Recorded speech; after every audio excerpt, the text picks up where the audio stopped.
2 Chronicles chapter 12. But when Rehoboam was firmly established and strong, he abandoned the law of the Lord, and all Israel followed him in this sin. Because they were unfaithful to the Lord, King Shishak of Egypt came up and attacked Jerusalem in the 5th year of King Rehoboam's reign. He came with 1,200 chariots, 60,000 horses, and a countless army of foot soldiers, including Libyans, Sukkites, and Ethiopians. Shishak conquered Judah's fortified towns and then advanced to attack Jerusalem.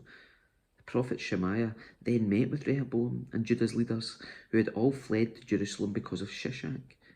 Shemaiah told them, "This is what the Lord says. You have abandoned me, so I'm abandoning you to Shishak."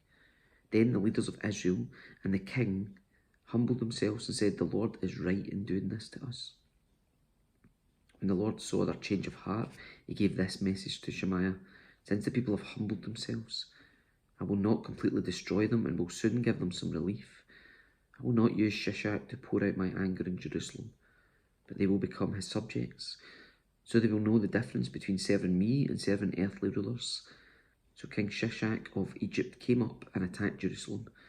He ransacked the treasuries of the Lord's temple and the royal palace. He stole everything, including all the gold shields Solomon had made. King Rehoboam later replaced them with bronze shields as substitutes, and he entrusted them to the care of his commanders of the guard, who protected the entrance of the royal palace. Whenever the king went to the temple of the Lord, the guards would also take the shields and then return them to the guard room. Because Rehoboam humbled himself, the Lord's anger was turned away, and he did not destroy him completely. But there were still some good things in the land of Judah.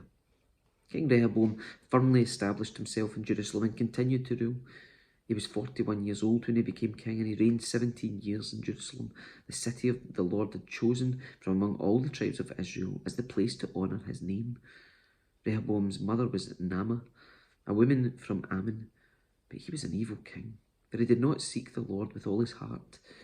The rest of the events of Rehoboam's reign, from beginning to end, are recorded in the record of Shemaiah the prophet and the record of Iddo the seer, which are part of the genealogical record. Rehoboam and Jeroboam were continually at war with each other.